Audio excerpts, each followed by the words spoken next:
Hello friends, আসসালামু আলাইকুম। কেমন আছেন আপনারা? আশা করি সবাই ভালো আছেন। আশা করি আলহামদুলিল্লাহ আপনারাও খুব ভালো আছেন। আজকে ভিডিওটা হচ্ছে একটা ওয়ার্নিং ভিডিও দিয়েছি, সেটা আপনাদেরকে সবাইকে ওয়ার্নিং করে দিচ্ছি যে এএমডির মধ্যে কোনো প্রসেসর যদি নেন, কোন প্রসেসর আপনি নিবেনই না, মানে নিবেনই না। আর তার সাথে কোন মাদারবোর্ডগুলো পেয়ার করতে যাবেন না। আপনাদেরকে আমি এই ভিডিওটাতে ওয়ার্নিং সবগুলো বলে দিব।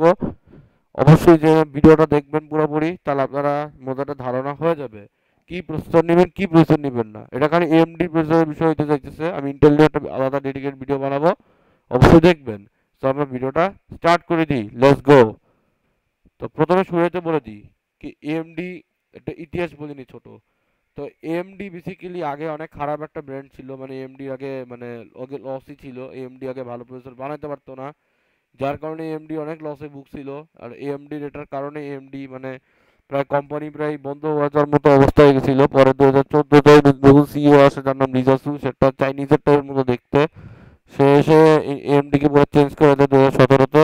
পরে এএমডি শুরু পরে ইতিহাসের মতো চেঞ্জ হয়ে যায় এএমডি। তো এএমডি রাইজেন আসে, নতুন সিরিজের অ্যাটলন আসে, এগুলো পুরো এএমডি কোম্পানিকে চেঞ্জ করে দেয়। তো আমরা জানি রাইজেন প্রায় 2016, 17, 18 এই টিম প্রায় অনেক বছর ধরে রাইজেন চলে আসতেছে। রাইজেন ইন্টেলকে প্রায় 2-3 বারের মতো বিট করেই ফেলছে। আর আমরা অনেকেই আমরা এই ধারণা যখন আমরা জানতে পারছি, তখন আমরা মনে করি যে এএমডি খালি বেস্ট। হ্যাঁ, এএমডি এখনো বেস্ট আছে, আপনারা চাইলে এএমডিও নিতে পারেন, কোনো সমস্যা নাই। বাট যে প্রসেসর আপনাদেরকে রেকমেন্ড করবো না ভাই, এই ভিডিওটা পুরো আপনাদের জন্যই, আর কারোর জন্য না। অবশ্যই ভিডিওটা শেষ পর্যন্ত দেখবেন। কোন প্রসেসর আপনারা নিবেন না, তো যদি বলতে পারি যদি আমি আপনাদেরকে দেখাচ্ছি, বর্তমানে যদি মনে করেন আপনি পিসি বানাবেন, আপনার রাইজেন 5 এই প্রসেসর পিসি বানাবেন না ভাই। কারণ প্রথমত এই প্রসেসর পুরানো, দ্বিতীয়ত এই প্রসেসরের কোনো মানে আপডেট ভার্সন নাই।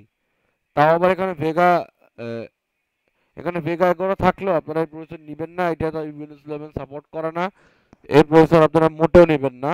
আর এই প্রসেসর যথেষ্ট ইনএফিশিয়েন্ট, এটা না নেওয়ার থেকে বরং সবচেয়ে ভালো হয় আপনারা রাইজেন 5 এটা নিবে, এটাও নিবেন না। এটাও মোটে অনেক ইনএফিশিয়েন্ট প্রসেসর, এটাও নিতে যাবেন না।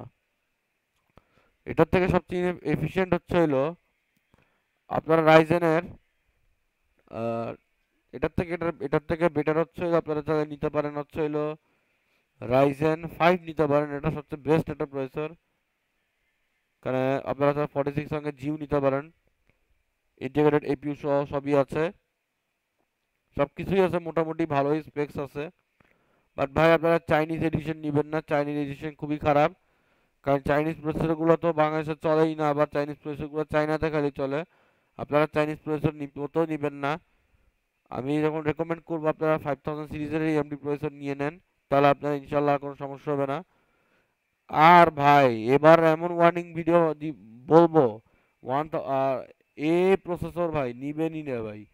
এই প্রসেসর মোটেও আপনার কোনো কাজ উপযুক্ত না, এটা এমনি বলে এমডিটা উপযুক্ত, এই সেই কাজের জন্য উপযুক্ত। বাট এখানে খালি বেসিক কাজের জন্যই করতে পারবেন। ইভেন এটা গরম হয়ে যায় প্রসেসরগুলা, যার কারণে এটা অনেক ভালো প্রসেসর না, এটা খুবই খারাপ একটা প্রসেসর। আপনারা মোটেও এই টাইপের এসব খারাপ কনফিগারেশনে যে এই প্রসেসর নিবেনই না ভাই। এই প্রসেসর নিবেনই না, নিলে আপনার বহুত লসে ভুগবেন, আমি গ্যারেন্টি দিতেছি।